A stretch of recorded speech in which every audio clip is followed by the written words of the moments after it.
Hi everyone, this is week 17 InDesign 1 and this is our last webcast. I cannot believe this semester is over. I have not heard a lot of requests as I sent out in my email, so I thought I would focus on two tools that I think are really fun and also are extremely powerful.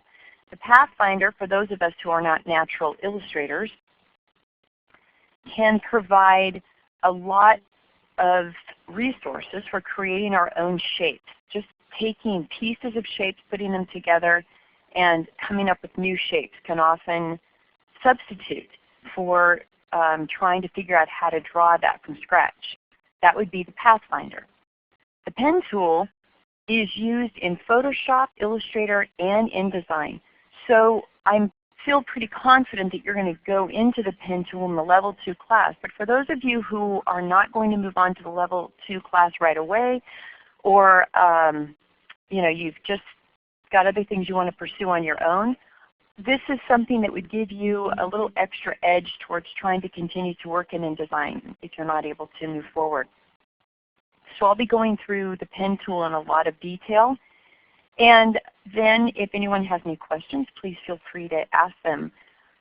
If anyone has additional questions about the brochure, which is due Monday night, again, please contact me over the weekend if you want to. I will be working part of the weekend. I have to go up to some schools for graduations, but I will be back working at least a majority of the weekend. So I'm more than happy to keep checking email to make sure that no one is stuck before they have to turn their assignment in. The few that I've gotten so far have been wonderful. Thank you, everyone. And I'm trying to think of anything else you might need. Just let me know. You know how to get a hold of me. All right, let's move on to the Pathfinder. So the Pathfinder, which is in Illustrator and in InDesign, I'm trying to think if it's in Photoshop in one of the newer versions. I can't remember off the top of my head. It's just a tool that gives you several options when two shapes or more cross each other's paths. And you can say you want a piece of that combination. Illustrator has, I think, at least one more option, but InDesign is pretty powerful as well. And the three shapes you see across the top here were all created with compound paths that are created from the Pathfinder. So this one was just 4 boxes, and I chose one of the Pathfinder options. This one I duplicated several rounded corner rectangles, rotated them, and then combined them. And then I created a star on the inside, and I used a Pathfinder tool to cookie cutter that out, which is kind of nice. The real standard for everyone is if you're trying to make a slice of a circle, it's very easy to just overlap 2 circles as much as you want that base moon shape, and then go ahead and use the Pathfinder. So below these 3 shapes, I have a combination of a square and a circle, 5 different groups. There's nothing special about these. They're not even grouped together. Just one shape is overlapping the other, as you can see. So I'm going to just demonstrate how the Pathfinder works. If you don't have your Pathfinder already docked over here, you can go to the window menu, and I think it's Object and Layout, and Pathfinder. So when the very first time you pulled out your Align tool, the Pathfinder was probably attached to it as a panel group. And I probably early on in the semester said, go ahead and close the Pathfinder because you won't be needing it right at the moment. But now's the time to bring it back. So that's our Pathfinder window. Let me open that up. The Pathfinder changed quite a bit in CS6. We have now several more commands. I've noticed that they've put the convert shape visually, those particular shapes in here. They've given us some of our point conversions so that we don't have to necessarily go grab another part of the pen tool, which you're going to understand at the end of this lecture tonight. And then we also have some additional paths going across the top. All right, I'm going to grab these first 2 shapes and go over to my Pathfinder. What we're focusing on in the first part of this lecture tonight is this row of icons. And if you hover over those icons, you're going to see that the first one gives you a little pop-up, which we're not seeing because CC Confer is not showing me my pop-ups again. But the pop-up tooltip should be Add, Combine Selected Objects into One Shape. So let's go ahead and try that. I'm going to go ahead and click. And now I have a single shape that has combined those two shapes together. You'll also notice that the blue color went away because the green took over the entire shape. You can't have one shape with two colors. So in each one of these adjustments that I make using the Pathfinder, you're going to notice that one of those colors is going to go away. And it's probably going to be the blue because the green is on top. So you can imagine the shapes you could come up with just by putting two simple shapes using either the rectangle tool or the ellipse tool or one of the polygon tools, what you can do with these shapes. And in Illustrator you have even more options if any of you have the Creative Suite, because you've got lots of additional predefined shapes in Illustrator that go beyond what we have here in InDesign. All right, I'm going to select the next two shapes. And if I hover over this second one, I get subtract. So let's go ahead and do that. Subtract the frontmost objects from the backmost. So this is going to give us this type of a look, which is how I created this moon shape. And because it subtracted the front from the back, we ended up getting the blue remaining rather than the green. All right, let's go ahead and move to the next one. I'm going to zoom in just a little bit more in case this isn't clear enough. So our third icon is called the intersect icon. And this just holds on to the shape areas that intersect between two shapes. So you can come up with some extremely interesting shapes using this. I'm going to go ahead and click. And you'll see in this case I get this nice 90-degree angle on the bottom right corner, but I have this really nice curve connecting this. This would be very difficult to try to draw, making sure that this was completely in proportion. Okay, next one. This one is exclude overlap.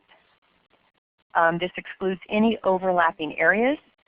So let's go ahead and basically what we're going to see is the opposite of what we just saw in this shape here. Click once, and now the green connects.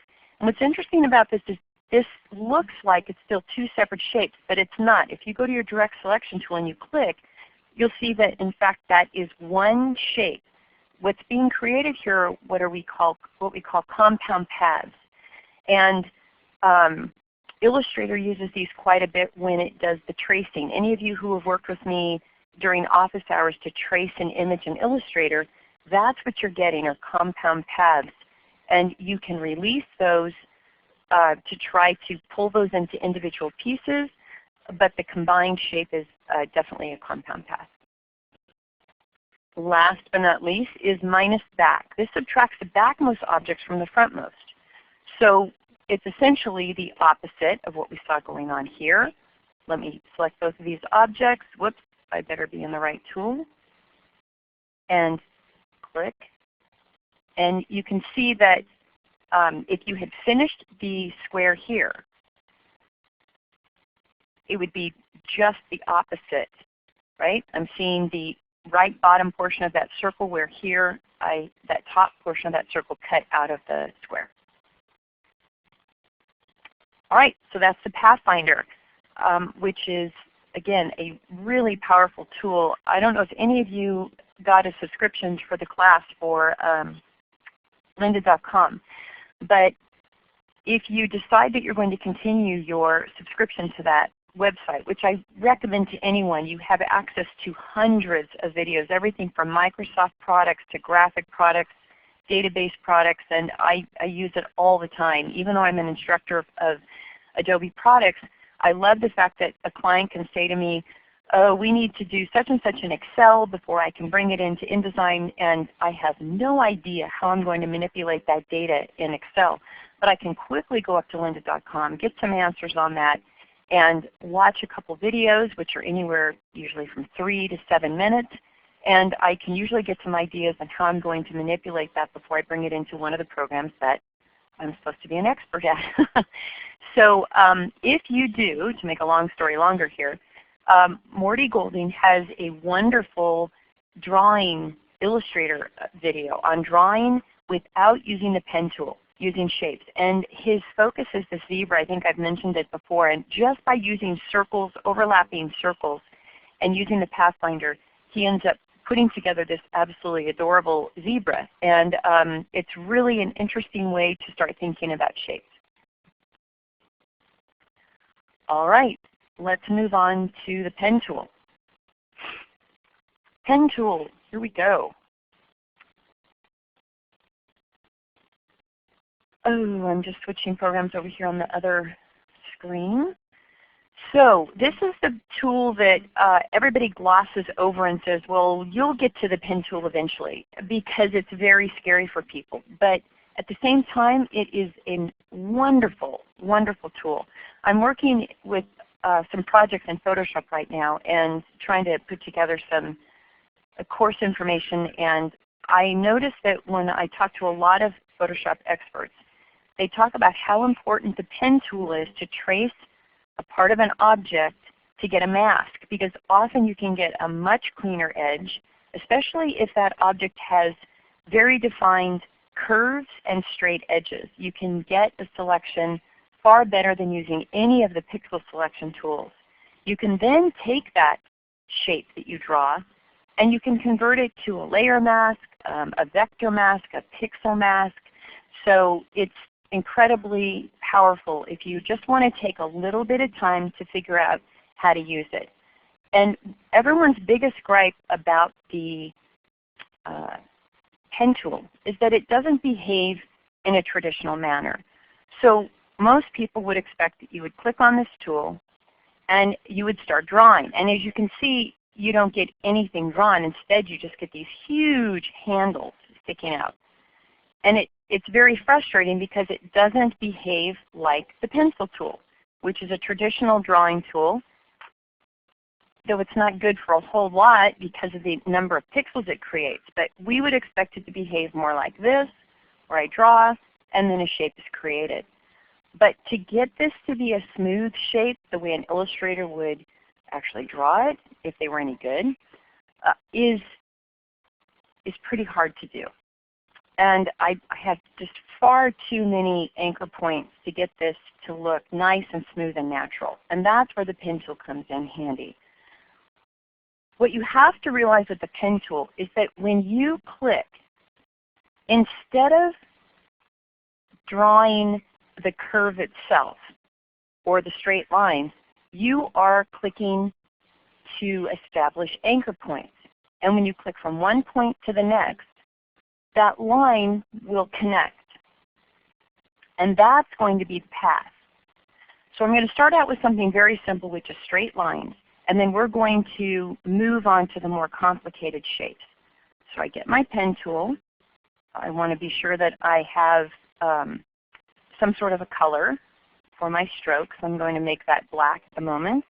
And let me just see. I've got a 1-point stroke, so that should do the job. And I'm going to place the tip of the pen on this first.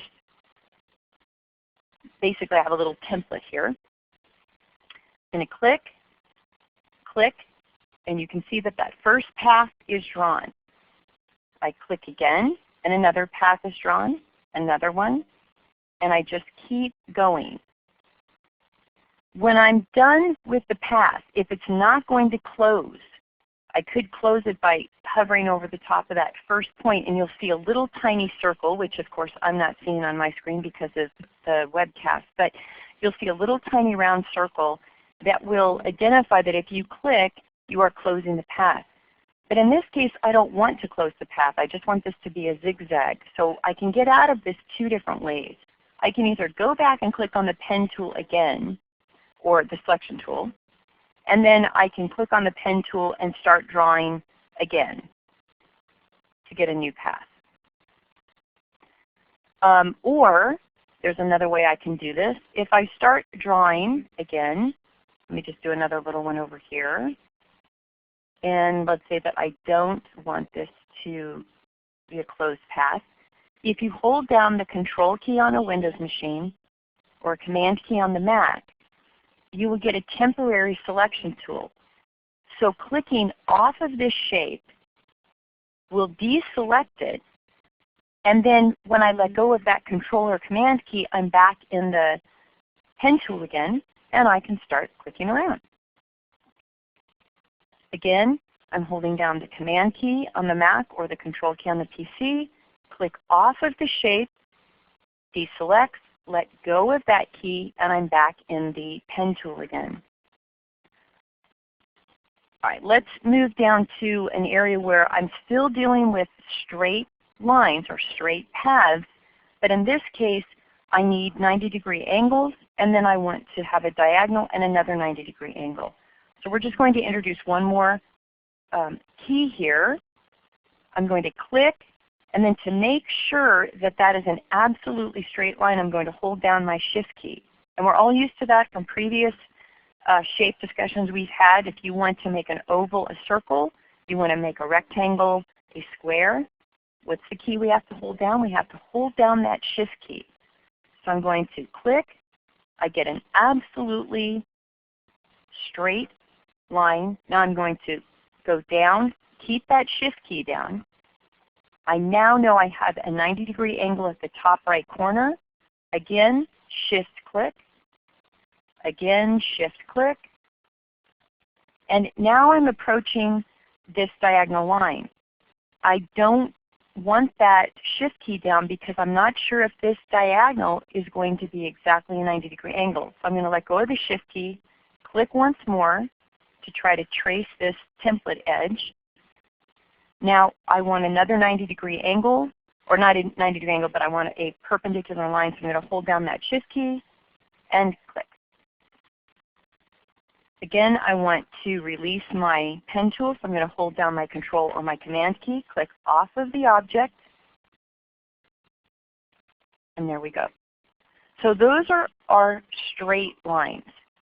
They may be diagonals, or they may create 90-degree angles, but they are straight lines. And if I look at these with my Direct Selection tool, and I click, I can see the anchor points are the little hollow tipped edges, and you're familiar with these because these are the exact same anchor points we see when we draw a rectangle.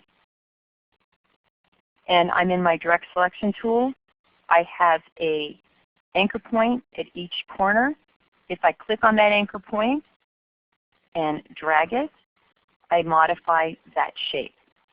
So everyone has done this before, and that's really all that's going on here. This is now a shape, and it has anchor points. And if I want to change the shape, I move the anchor point. Anywhere there's an anchor point, I can drag that and move it to adjust it. I can do the same thing with any one of these shapes that I've drawn. What we're not seeing here are our direction handles, and that's because when you have a corner point, the direction handles are just right there embedded. There's no direction because there's no curve yet. We don't have a Bezier curve. So we're going to move on to that now. We're going to go to the next page, and we have curves, which it doesn't look like you can see very well if I'm looking at my second monitor. So let's zoom in here. What I did here is I took my templates from when I teach Illustrator, and I converted them and put them in InDesign so that we would have some sort of a little template we could trace. These were given to me by a person who got it from another person who used to come down and teach Adobe employees. And if you can master these shapes, you are going to be able to master the pen tool, I guarantee you. Up in the right-hand corner, I have several keyboard equivalents that we're going to be using as we talk about this. So far, we've already covered Keep Segment Straight, Shift Click. and that gives us our straight points and our straight lines. But now we want to make a curve. And to make a curve, we use the exact same tool, but instead of clicking, we drag. So I'm going to put my mouse button down and drag. Now this direction handle is going to influence the shape of the curve between the two anchor points that I'm going to create. If I hold my Shift key down after I have dragged my mouse, notice that it forces that direction handle to be straight. And that's going to be important if I want a curve that is a perfect curve going from one point to the next. So I've dragged those direction handles out, and you always want to drag in the direction that you want the top of that curve to go. I'm going to place my cursor over here on the other side of the curve. Start dragging down, holding my Shift key down, and I'm going to try to trace that lump right there. And I can see that my left direction handle is a little bit higher than the right, so I'm not going to get that perfect curve that I'm looking for. So how do I modify a direction handle while I'm drawing? I hold down the Alt key on the PC or the Option key on the Mac. And I'm still drawing, so I don't want to let this shape release this shape and then go to my direct selection tool. If I was finished, I wouldn't mind that. And in this case, I do have just this one curve I'm making, but when we get down to here, I'm not going to want to do that. So let me get out of this and hold down the Control or the Command key, click off it, go back to my direct selection tool, and that's going to show me my anchor points and it's going to show me my direction handle. I'm going to click on the direction handle, hold my Shift key down, and bring that down just a little bit. Bring this one up just a little bit until these two are aligned. And I've got a pretty perfect curve right there. It's right on top of that template. If I use my selection tool, rather my direct selection tool, I'm going to see my bounding box, and I'm really just going to see the curve. I'm not going to see the anchor points. I'm not going to see the direction handles. Moving down to the next one. This is going to get just progressively a little bit more difficult. I just want to see if I want to introduce another keyboard equivalent here. All right, so let me start out just like we did before. I'm going to place my cursor over this little template handle, hold down my Shift key, and I'm going to drag up.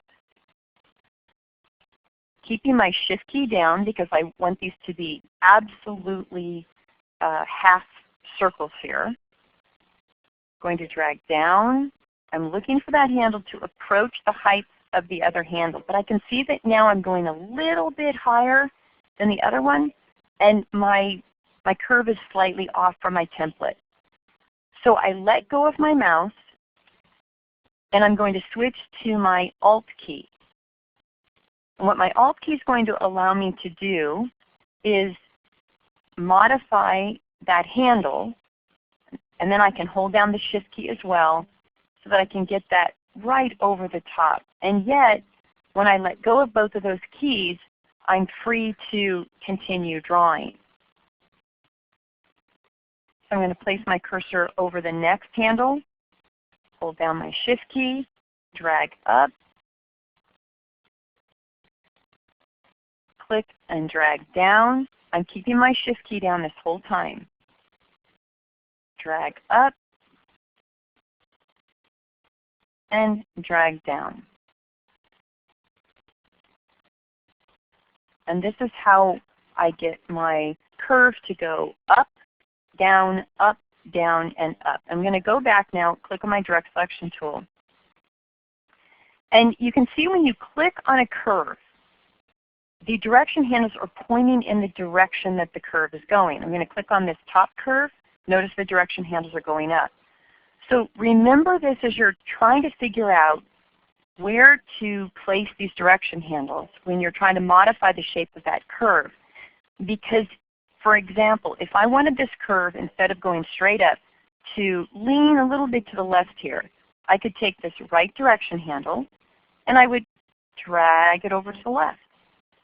And you see that not only does it impact the curve at the top, but it's also impacting the direction of the curve below, because these two handles right now are hooked together. We can change that, and we're going to do that on the next example. We're going to basically allow one handle to go in a different direction than the other handle. And we'll do that in just a moment. So that is the way that we can adjust handles as we're drawing. Hold down that Alt key on a PC and that Option key on a Mac.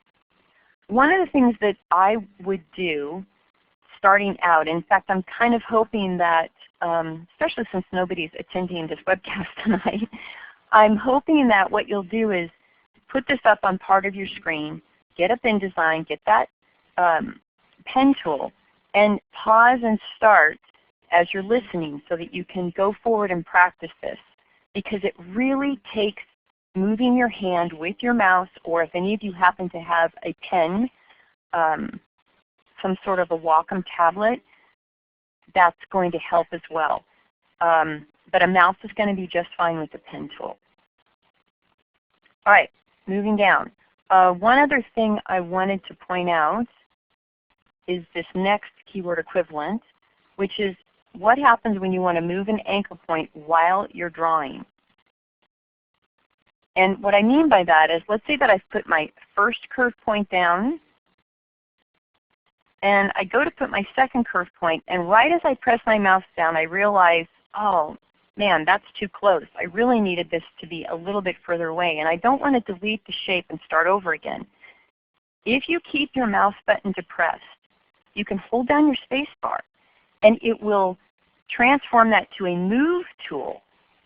And now I have the ability to move that anchor point over to the right, let go of the space bar, hold down my Shift key, and now I can drag down. But it's not wanting to go straight. Okay. So that's the space bar.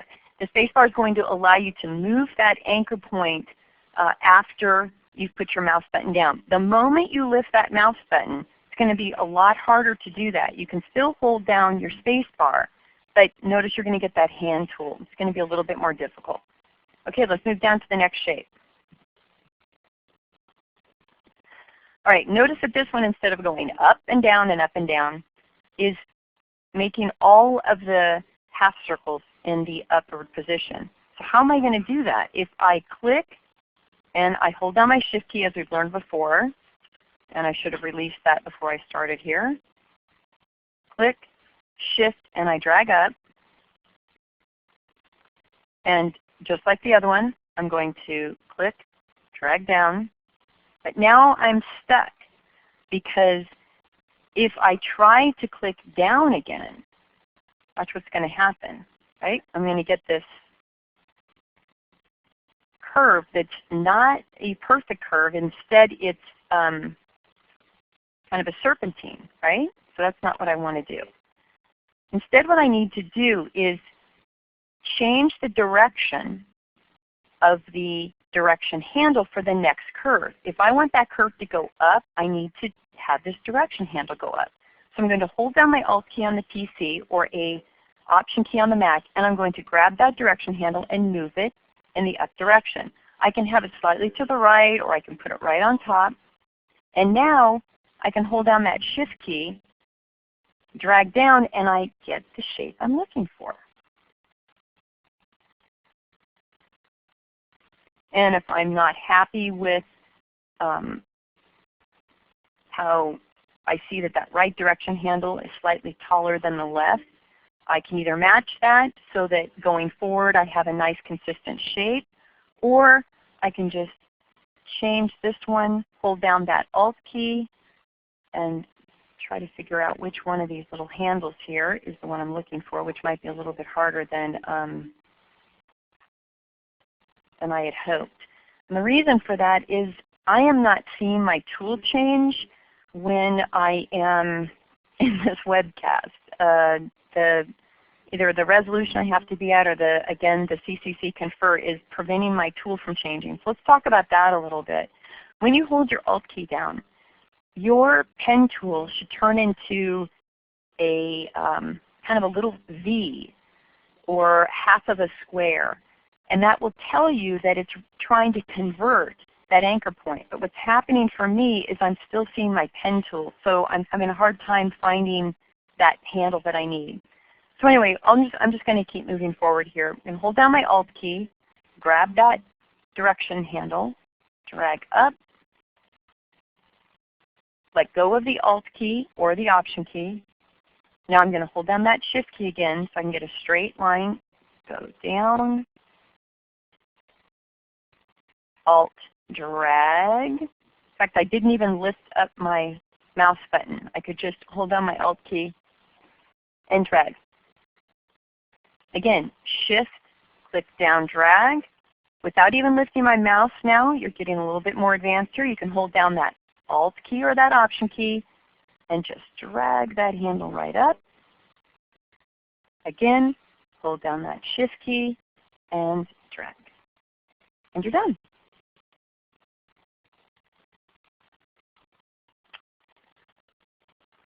Here we go to the next one. I just want to see really quick. Convert curve point to a corner, convert corner point to a curve. Let me mention that right now. Sorry. So I have a curve and I want to turn that into a corner point. So let's use this one here. This is a better one, I think, to do that. I have the pen tool. First, let me activate this curve.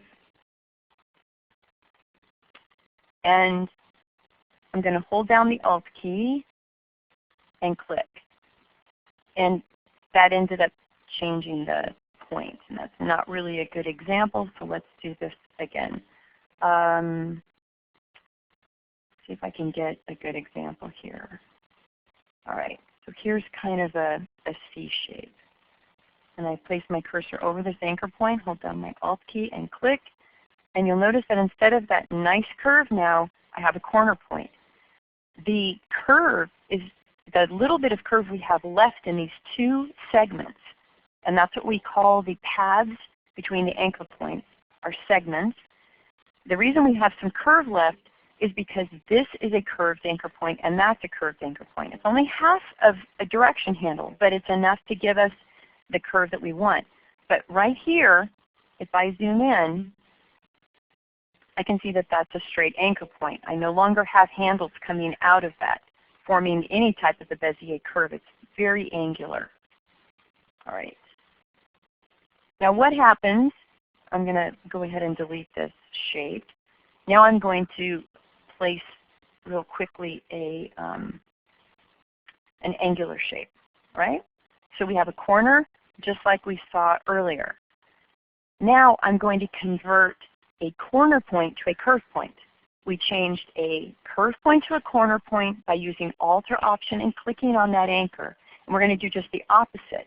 We're still going to use the same keys, Alt or Option, but instead of clicking, I'm going to hold that key down, place my cursor over that anchor point, and I'm going to drag. And as I drag, I convert that from a corner point to a Bezier curve. All right. Keep moving. So this shape, the reason it's a little bit more complicated is because we're not doing the same thing over and over. In this case, I want a curve, and then I want a straight line, and then I want a curve, a straight line. So I'm going to have to use a combination of holding down that Alt key, clicking on that point, dragging the point back out, and it really starts now getting to a point where you feel like you're rubbing your head and patting your stomach or vice versa and trying to remember which direction you're going. So let's just see if we can go through this. I'm going to hold down my Shift key, I want a curve. First I want a curve, so I'm going to drag. Oh, and of course I didn't finish my shape. So this is actually a good example. If you have a shape that's not closed and you move to another part of your page, InDesign is going to assume that you want that curve to be attached, which I didn't want. So I forgot to follow my own advice, which is to hold down that Control or Command key, click off of the shape, that deselects it, come back, let go of the Command or the Control key, and zoom in, hit that screen refresh. Let's try this again. Holding down the Shift key, I'm going to click and drag up. Keep that Shift key down and drag down, and I get my curve. But now I want this to be a corner point. So I'm going to Alt-click, and you can see that that one direction handle got retracted into this little tiny point. So we have the half of the direction handle that's finishing this curve, but the direction handle going forward is gone. So now when I hold down my Shift key and I click, I get that nice perpendicular line. But now if I try to do a curve, you'll see I'm really only getting half of that curve. So I'm going to Control V and undo. And what I want to do is hold down that Alt or Option key, place my cursor over the point, and drag down. And what I'm dragging down is a new direction handle. And of course I can hold my Shift key down if I want to make sure that that's perfectly straight. So I don't have a up direction handle because this is a perpendicular line, but I do have the direction handle pointing in the direction I want my curve to go, which is down. Holding down the Shift key, and I click and drag up. Again, I want this to go in a perpendicular line, so I hold my Alt or my Option key down, hover right over the top of that point, click, the top direction handle goes away, and now I'm ready to create a straight line. Hold my Shift key down, click once more.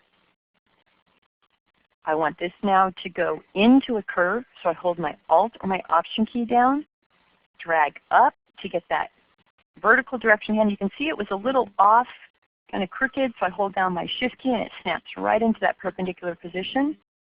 Let go. Position my cursor, hold down the Shift key, drag down, and I'm pretty close here to getting that shape. There we go. And there we are.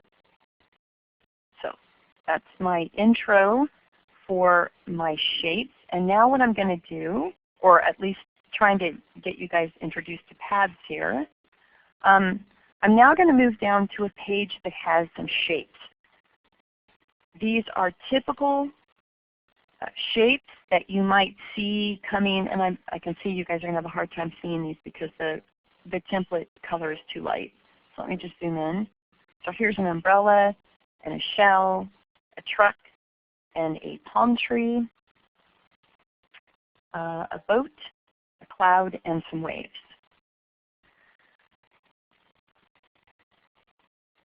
These might be some very simple bitmap images that you find on the web, and you decide you want to trace them because you're not getting the auto trace in Illustrator. And these are great tools to use to practice learning how to trace something using the pen tool. I'm going to start down here at the bottom with these waves. And these are a little different than the ones we saw on the previous page because instead of seeing nice curves, we're seeing a curve and then a backwards curve, forward, backward. So we have a little bit more of an angular corner here. So how am I going to do that? I'm going to just start dragging, and I want to drag in the direction that my wave curve is going. So I look at that curve, I'm going to follow that a little bit. Then I'm going to click and drag. See if I can get that point. And I can see that I probably drew my first handle too high, so I'm going to use that Alt or Option key to hover over the top of it and bring that down a little bit so that I can go back and adjust the other handle, get what I need. Now, if I click down here, it's going to want to go out to the right, because my direction handle is pointing to the right. So with my Alt key or my Option key down, I'm going to drag this handle back on itself and point in the direction that I want that wave curve to go. Let go of my Alt key, place my cursor over this intersection here, or the joining point, and drag to the right because I want this wave to go to the right. Now I feel like I've got the hang of this, so I don't need to lift my mouse. I'm just going to hold down my Alt key or my Option key while my mouse is still down, and I'm going to adjust the direction to go the direction of the wave. Let go of my Alt key and drag. Get that wave right there. Hold down the Alt or the Option key so that I can change the one handle without modifying the other. Move over to the left because now that curve is moving to the left. And let me zoom in a little bit more here. Okay. Drag to the right. Whoops. A little bit too long. There we go. That matches just right. Hold down my Alt key. Change the direction. Again, let go of the Alt or the Option key. Drag.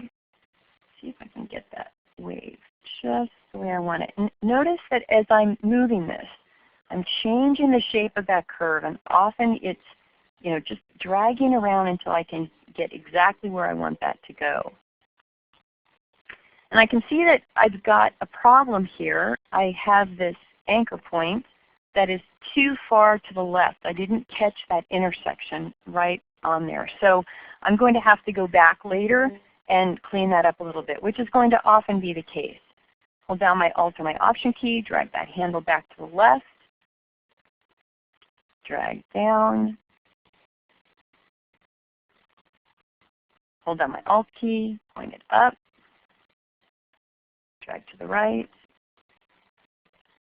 Alt key again or Option key, change direction, and drag.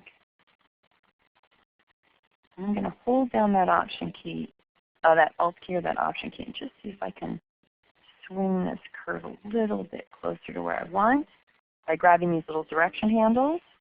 And there we go. And I have a set of waves. Now if I felt I really wanted this to be just the way I saw it here, remember when you're finished with a project, you're not going to see your template underneath.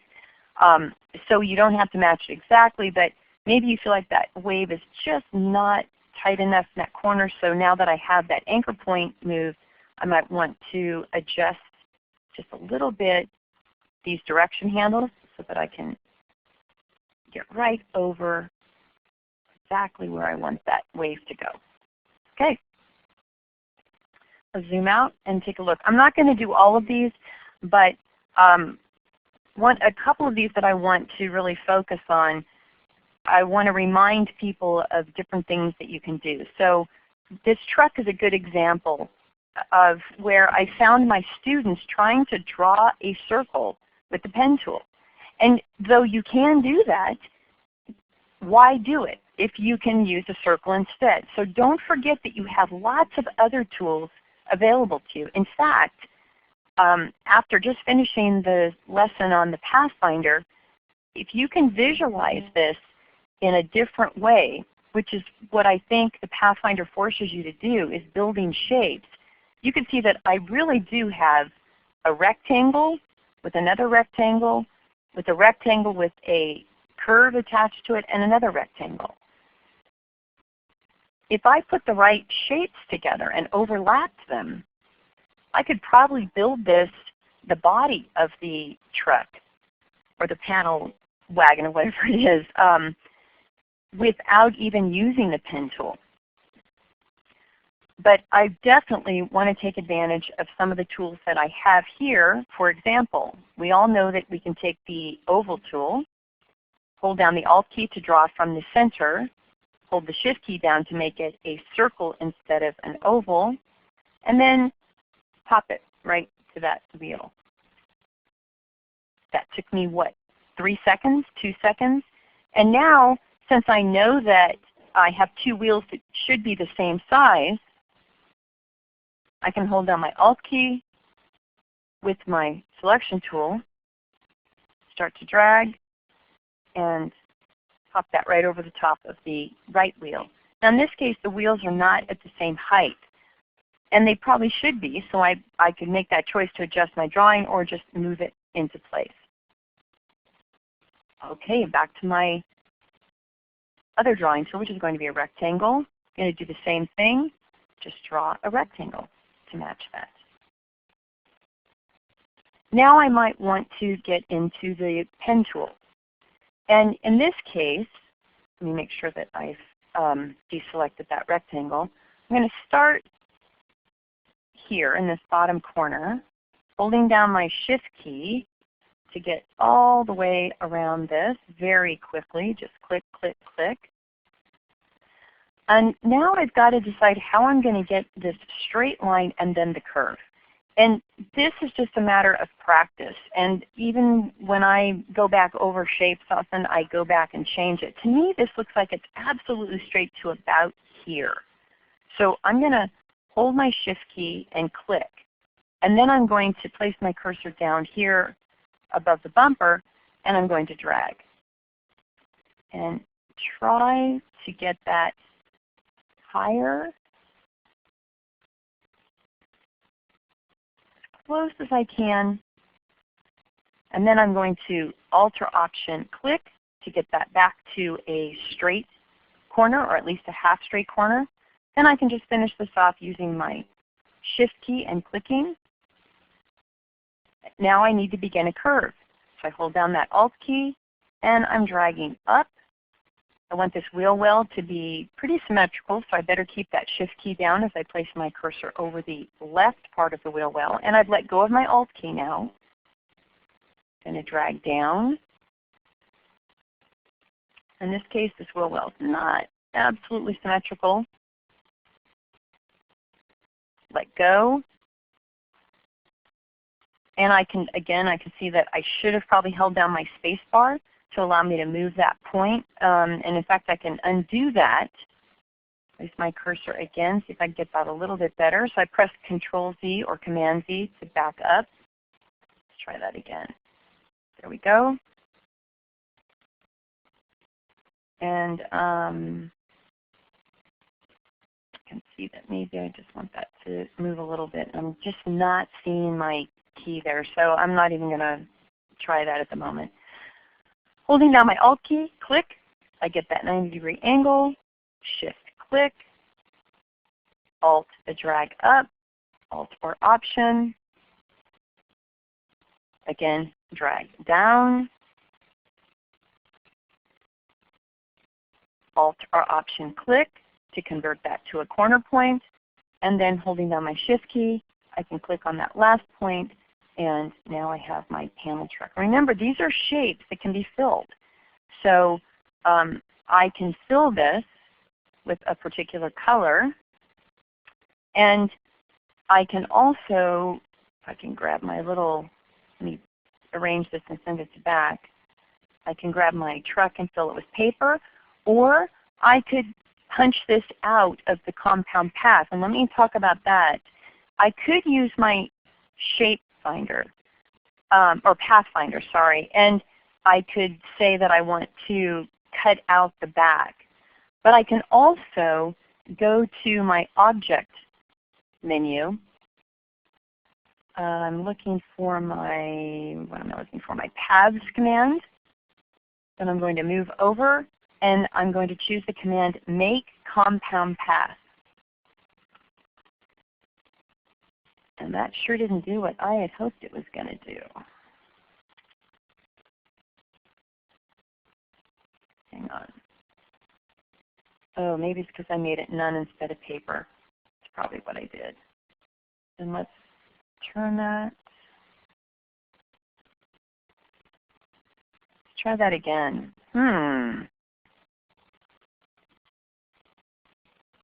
And of course the resolution is keeping me from going down to that command.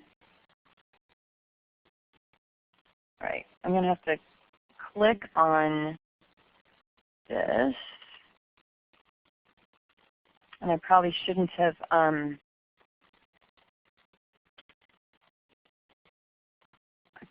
gotten into this, but this is something else to play with. I may have to reverse this path. That's really funny. I haven't had it do that before.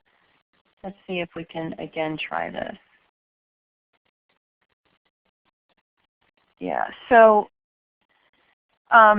what did I just do there? Probably a little too fast.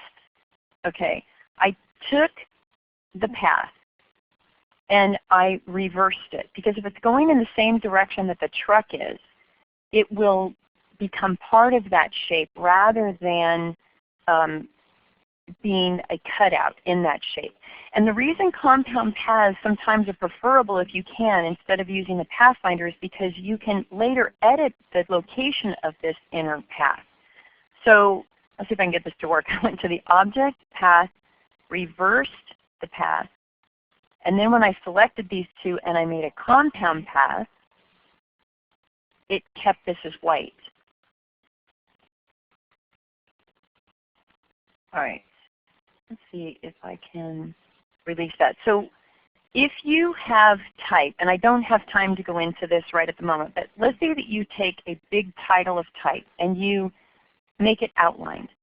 The reason the inside of a P and the inside of a B and inside of an A is going to hold its color is because the path, the internal path, is going a different direction than the outer path. So when you release a path, often what ends up happening is you get that inner path will take on the color of the outer path. And you can remove that later. There are a lot of fun things you can do with that. So again, take a look at some of the compound path instructions. All right. We don't have much time, but I would like to go over another little shape here, maybe the umbrella and this one, because this shape is pretty easy. I have nothing but straight lines for the palm tree branches.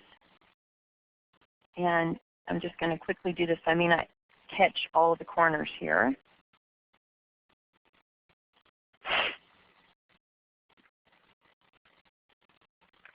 And then I have this curve. And I would suggest that when you are trying to create a large curve, I was always told to try to draw any curve with as few points as possible. So with my cursor over the tip of that next point, I'm going to drag, keep dragging, and you can see that the direction handles are really far at this point.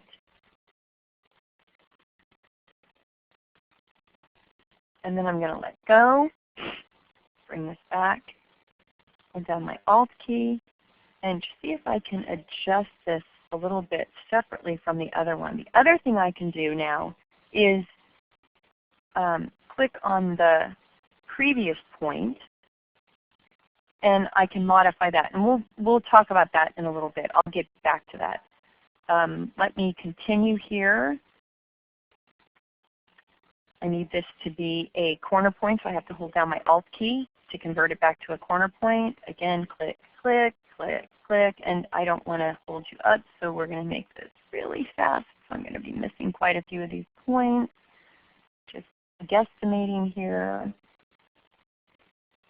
And keep going. At this point, I'm just going to go as fast as my little mouse will carry me. And now I've got this tree trunk. And this is going to be a little bit more difficult. I'm going to drag a really big curve.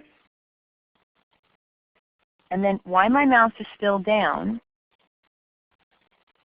I'm going to get that as close as I can. I'm going to hold down my Alt key, shift the direction, because I want that curve now to go to the inside, but I still want it to be a a curve, give myself a little bit more room to draw this handle. And I'm going to drag up and just really try to match that curve here.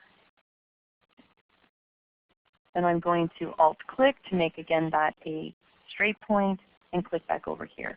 Now I can go back with my direct selection tool. Click on this and try to play with these handles a little bit and get this as close as I possibly can to the curve that's there. The inside one's going to be much easier because I have two corner handles. This one is much more difficult because this is a corner point trying to go into a curve. So this is going to take a little bit more finagling to get this to work. Oh, I almost had it, almost had it. Okay. All right. The umbrella, this is kind of an interesting one. I'm not going to waste my time with the stem of the umbrella because it's obvious that you can just do shift-click all the way around. But for this one, we've got these curves all going the same direction. So I'm going to drag to the right, drag down. That first one's pretty easy, except I probably made that first handle way too long because this is not a difficult one to work with. This is actually pretty easy. I need to change the direction of that second handle. It's pointing down and it needs to go in the direction of that curve. So I'm keeping my Alt key down. I'm going to drag up. Let go of the Alt or Option key. Drag down. Alt or Option, drag up. Drag down. Get that corner just the way I want it. And now I've got this big swooping curve that's going to go across the top. So I'm going to extend that handle a little longer. And of course, this is not a mathematical science until you've done this 1,000 times probably. So you have to guesstimate how large that handle needs to be. I'm going to come down to this handle. And I was really lucky because I guessed pretty close. And now I've got the top of that umbrella pretty clean there. And the beauty of these shapes, as we all know from our vector sections in the class, is that I can size these as much as I want, and I'm not going to have any resolution problems. I can apply an effect to these. I can put images inside of them if I want to. I just have all kinds of options with vector graphics. And the fact that you can use this in 2 other applications as a pen tool, I think just really triples the whole benefit of learning this tool. So everybody, if you have time, since you have the software, just try to play around with this. It's really fun. You're probably going to either hate the pen tool or love it. And I love it because I could just spend hours tracing things and trying to get better and better at getting a feel for this tool. All right. That is it for this webcast, and that's it for this semester.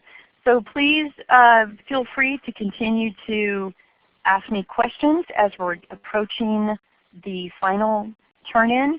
I promise I will have the final evaluation. I know I've already sent out the Metrics That Matter one, which is really the one that counts the most. That's the one that Adobe gets and verifies that I am teaching. The other one, as I said, is really my reaching out to you and asking you to please give me feedback to help me do a better job each time. There's always things I need to learn, and there's plenty on the online arena that I need to learn about. So I would appreciate any time you could put into that. And I will try to get that sent out through email tomorrow. So thank you again. Thank you everyone for a wonderful semester. And happy InDesigning going forward. Bye-bye.